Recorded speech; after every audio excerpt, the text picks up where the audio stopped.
Welcome back to Careers with Miss V. This morning, we are zooming around the world to Australia, where we meet with Skye Playsted, who is an academic tutor and a PhD candidate at the University of Queensland in Australia. Welcome, Skye. I'm so excited to have you with me today.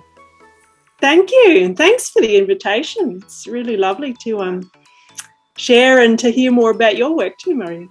I'm so excited to get into the career journey. Young people aspire to go up in their academic journey and achieve a PhD. So it's a really incredible experience to take a young person through the journey that you're currently on to understand the process. But really, I think with every PhD candidate, there's a real intention and a purpose behind what they do. And I'd like to get into that today.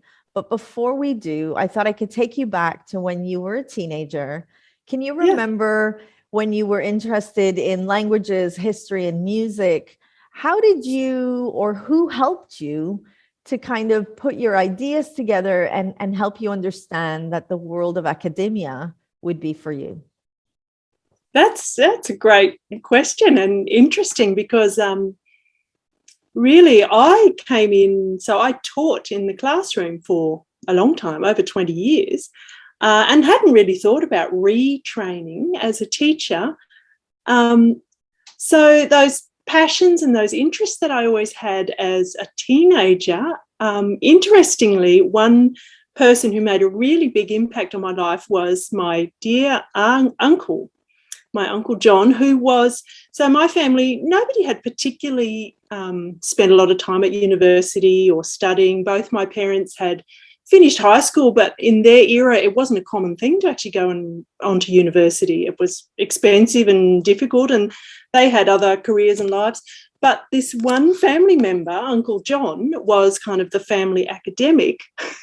And it was my uncle who was he was a professor at one of the universities here. He always fostered a real love for knowledge and research, and I could ring him up and talk to him about absolutely anything, ask him questions, and I'd find a book on a historical figure, and I'd ring Uncle John, what do you know about this person? And so he really was someone who probably, without me realising at the time, fostered that real interest and love for research. And he always encouraged us to keep studying. And I used to say, I can't afford it. I'm just going to go and get a job. I did my teaching degree and I love teaching. And I taught for 20-something years and loved every minute of it. But then actually I have children. I have 4 children and they're in school. And physically had some health problems and got quite kind of worn out after teaching for a long time. And so I took some leave and decided, I don't know if I can physically sustain, bringing up 4 kids and also teaching in the classroom with small children all the time. It was really exhausting. And it was then that I actually went back and rethought of what I'd really loved when I was younger and what might be a career change option. And so I actually retrained, went back to full-time study for a master's in TESOL and applied linguistics and education. And then from there found out that there were all these connections of with the area that I'm researching in now with my previous teaching experience. So I actually then decided I did well in the master's degree and was offered a scholarship position. So in Australia we have if you are considered sort of eligible, you can be given a government scholarship to study a PhD and work in that area of research. And so that kind of was my way back, but it was really a really strong influence. And many times throughout my research now, I'm reminded of Uncle John. I think, he would love to read this. So there was a really strong influence there. What you've just described to me, I can see a young person looking at that and going, wow, so you can start something, have a family, have children, and go back. And I think sometimes young people forget that their role models had a journey. And that's what I love about these interviews is that, we can kind of listen to the story of the journey, but also really exciting for me as an educator is there will be an educator watching this thinking, the pandemic has really made me feel like I don't know if teaching is for me anymore, but I don't know what I can do. Am I able to change careers? So you've really shed some light on every age group in understanding that where you begin doesn't necessarily mean that that's where you have to stay for your career. Let's talk, Skye, about the courses and the focus that you're focusing on. I know that you have a strong focus on social justice and meeting the diverse needs of learners in our communities. And this is a trending topic right now, more and more on social media. We're seeing advocates for social justice really calling out, the awareness of the importance of understanding diversity and diverse needs. What does that mean in terms of the research that you do, and what does social justice mean for you? Yeah, that's probably part of, and perhaps it's a liberty that I have as someone who's been able to have a lot of paid employment and a secure job for 20-something years. So I kind of feel that I'm very privileged in a way to have this opportunity to study and research in and put my energies into something that is really meaningful.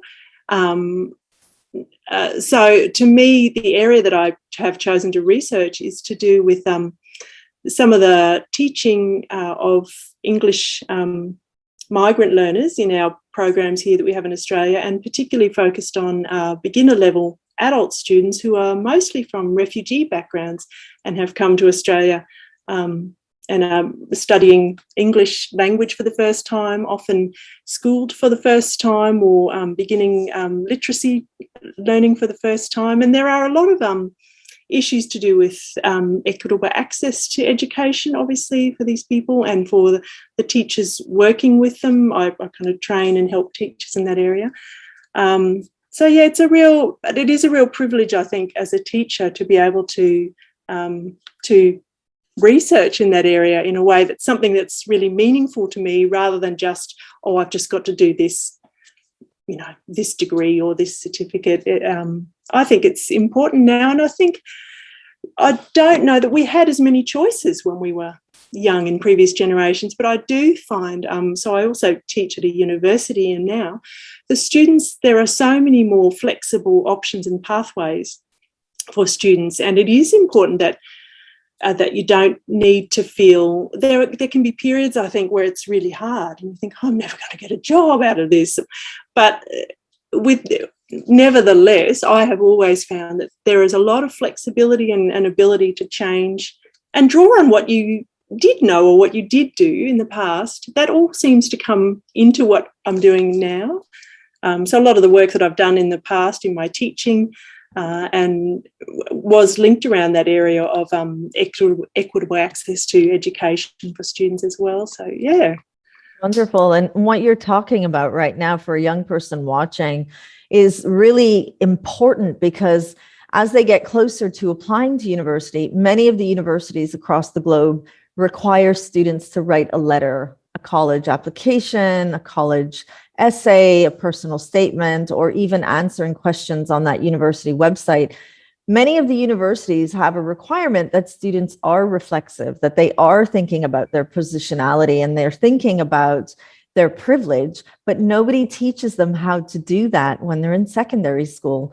So what would you say are some of your top tips for a young person that is interested in social justice, that does want to go into a career where they can be really appreciating their privilege and their position in life, but they don't know how to do that? What would your top tips be? It's really up to an individual. For me, I probably, and again, this was a privilege in itself that I had the financial liberty to do this at the time, when in between when I had finished teaching in schools and had just started my master's work, I volunteered at a centre with adult teaching adults, and I volunteered for a long time, and that was probably what really gave me a lot of ability to connect with that social justice imperative, and to become reflexive, and to, I think, probably it's important to realise that I don't have to be something I'm not. I can't pretend that my life was different or harder than it was, but I can still be reflexive and appreciate and learn from those around me and contribute in that way. I think it's important. It's even if I have a privileged upbringing in life myself, it doesn't mean that I have no ability to learn from those who haven't had that.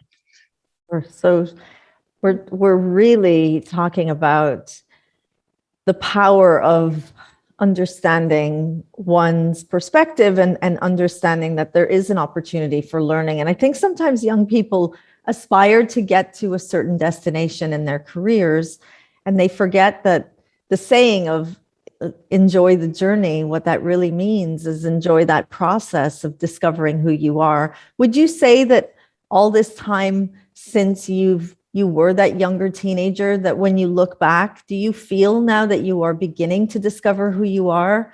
Do you feel that you're enjoying that journey? Is that something that you could say to a young person, you know what, I went to uni, I'm doing my PhD, I have children, I'm enjoying this journey. It might not look like I thought it would, but it's actually a journey that I'm really enjoying right now. Yeah, I think so. And certainly, and I look back at times that I had some really hard times in my work when I was younger. And I remember I would have thought at the time, there is nothing to enjoy here. But actually, there are many things now that I'm teaching pre-service teachers, and I reflect back and I can connect back and remember difficult times, challenging experiences, difficult schools, problematic students. And all of that becomes part of what I have to share and give with my own students now. And it doesn't mean it was easy at the time and it didn't feel enjoyable, but it does actually add a real richness, I think, to your experience. I don't think any of us have to feel like we've missed out or lost something, even if it takes 20 years to be enjoying something that you didn't have the opportunity to when you were younger. I agree. Many young people in secondary school is this assumption that they have to go on to higher education. And what I see as a careers practitioner is if they're not really guided to understand the intention behind higher education, because I do believe that everyone has an agenda when they go into higher education. And whether the agenda is to gain knowledge or the aspiration to get a better job, there is an agenda. But then I think sometimes young people think, oh, I'll get that next degree and I'll get that next degree and that will make me more competitive. What is it that we really need to understand about the journey of a PhD? Because I think no one really talks about it. There's this idea of what it would be like to have a PhD, but no one really talks about the journey towards it. What's it really like? Yeah, that's a good question. I think and probably most people that I work with who are doing a PhD, we have a conception of it that it's somehow a bit glamorous or important or more important than something else, than teaching. Like I was just a teacher, now I'm a PhD candidate. And I think that actually, I think the more scholars and academics and really amazing people that I work with, the more I realise that it's actually just another really hard work job. And there's nothing more or less glamorous than another job. I think we're always assisting and helping.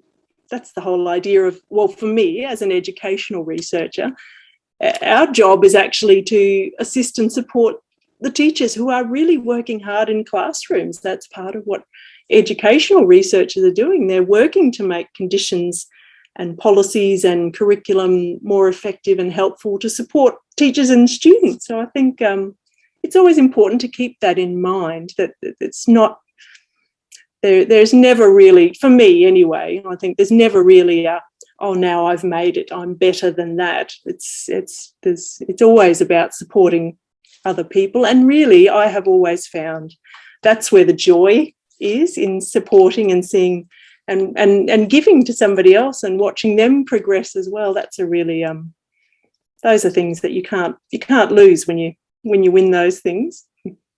Sounds like you are talking from a place of intention, of enjoying that journey, of also understanding that it's another process. It's not better than, it's just another process. And it's about giving back to the industry and helping teachers and students in the classroom to have more enriched experiences.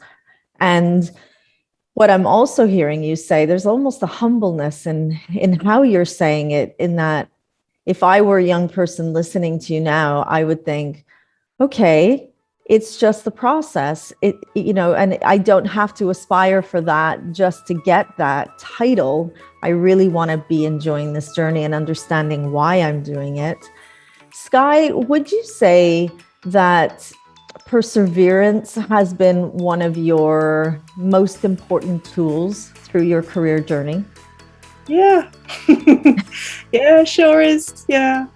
But look, honestly, I don't feel like that makes me a special person, to be honest. It is, I can tell you quite honestly, when things get really difficult, I often remember some of the incredible people that I've taught, and some of the adults who have lost everything, started again.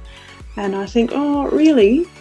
I don't have much to persevere against. like when I honestly think, yeah, my journey has not been that challenging compared to many of the people that I've worked with. Thank you so much, Skye. I've really enjoyed having this conversation with you. You've brought so much insight into behind the scenes of the career of education. You've shared with us the journey that you took yourself through towards where you are right now. When you look back at your career and you look at your children, what do you wish that you could have done different? Well, that's a good question. Oh, many things, probably. Too many things. I've made plenty of mistakes, but yeah, I think the most important thing is to not live in regret. Really, yeah, there's just no point looking back all the time. There is a lot of joy in what I do and where I can give and what I can learn. Wonderful. Thank you, Skye. Thank you for being with me today and talking about your journey. It's been a real pleasure to have you.